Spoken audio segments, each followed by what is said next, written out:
Hey folks, this is IoE and we're back with some more World of Tanks. As you can see, this is Mata in his Oni. This is a tier 7 game on Redshire, the new Redshire. Ooh. We're gonna bump up that mini-map so we can all actually see it. And, yeah. So, before the game gets started, as always, first, this is the tier 7 Japanese. My English today. I almost said this is tier 7 Japan heavy tank because, of course, Japanese and Japan are the same in my mind occasionally. I'm sorry. I don't know where my head's at, but anyways, it'll be fine. So Japanese have pretty.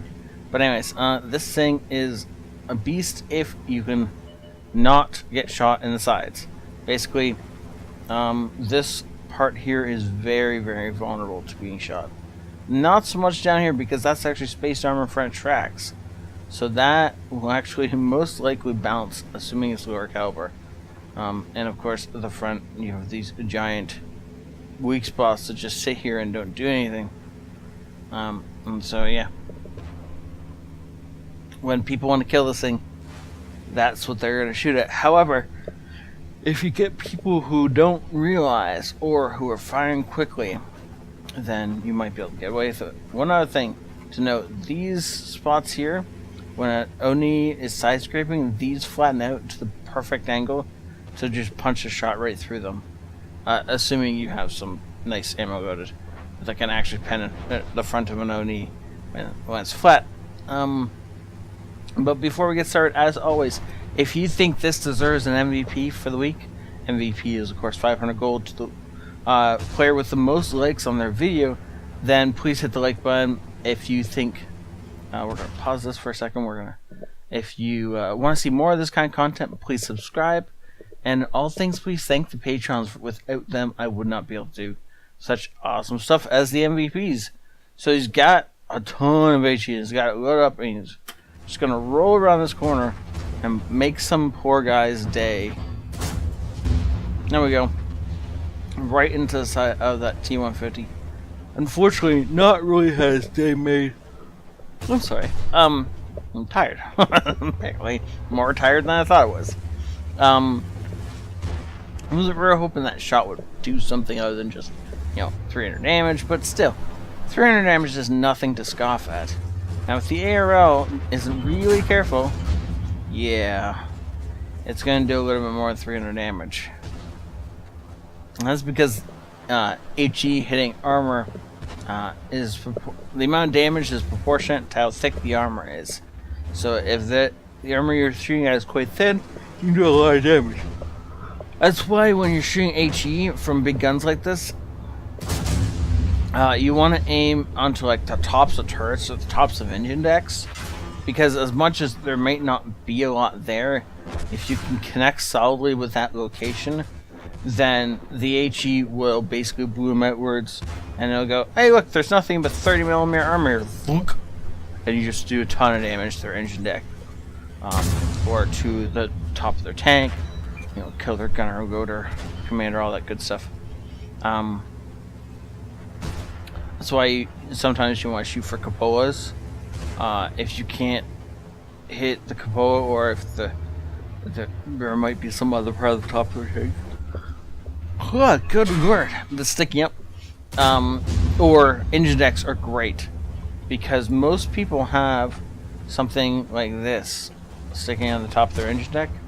You hit that with an HE shell, and it is good night, sweet prince to so many people. So right now he's just peeking and poking around the corner. He's trying to. Oh, seriously, VK got lucky. If we'd been loaded, that would have been the end of him. That's the end of the Churchill, though. So peeking and poking around the corner. He's not going around the corner until he's loaded. This, of course, makes a lot of sense because, of course, there's no reason going around the corner and then waiting to get shot while you're reloading. You want to be fully loaded before you go around the corner, and that way you don't have to be exposed nearly so long. Wow, I'm kind of surprised that shot hit. I was expecting that to hit the metal in front of him and just blow up there, but it didn't. It managed to miss the metal somehow and kill, or not kill, but cripple the AMX over there. Now he's thinking about going to the T150. But it looks like he's gonna... No, he is gonna go take out the T150. So he's gonna try and sneak in behind this guy. His backup gets taken out, and he's gonna have a real issue here in a second. Does happen to manage to take out the T29.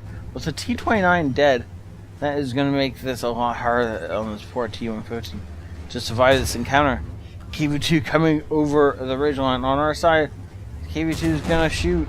Yeah, good. Thank you. Thank you, Mr. KV2, for not shooting us, because that would have been bad. Looks like he's trying to get a shot on the LKV. I don't know what the LKV is trying to do, but it involves dying horribly. There's only 2 tanks left on the enemy team, and it's kind of weird. Like, I don't feel like we've been in that much action, but we've racked up over 3,000 damage. Like, there's something has been going right for this game, and it's well done to Mata. Without him, this flank probably would have. Sorry, definitely would have lost. Not probably about it. It definitely would have lost. And come on, Mill. You bounced. We didn't. Over 4,000 damage done and 3,000 damage walks, and this VK is like, no, I don't think I want any of this. Unfortunately for him, though, he doesn't really get a say. Is this competitive? It is. Good lord. So that went above his tracks and straight into the side of him, penned him, and scored.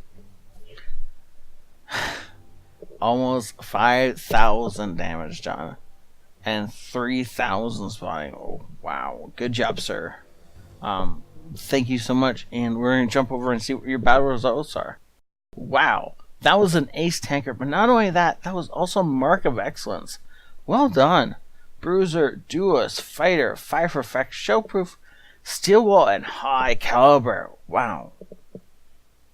You know, it didn't feel like it was that amazing of a game, but obviously it was. 1,800 base experience. Good lord. I mean, the rest of us seemed struggled to get over 1,000 on anything. Wow, that was a great game. I really enjoyed it. It would have been nice to see these two platoon up at the end, because that would have been a Brothers in Arms, but I mean, obviously, farming metals is a little bit silly. 11 shots fired, 11 shots connected and penned. That's very impressive. That doesn't happen nearly as often as people get credit for. And, yep, good damage blocked. Well, it was a good game overall. Thank you so much, Mata, for sending it in. Thank you all for watching. Please, if you want to see more of this, subscribe. And send me in your best games. Also, yeah. Thank the Patreons for everything they do. Without them, this would not be possible. And I'll see you there. This IOE Thrive.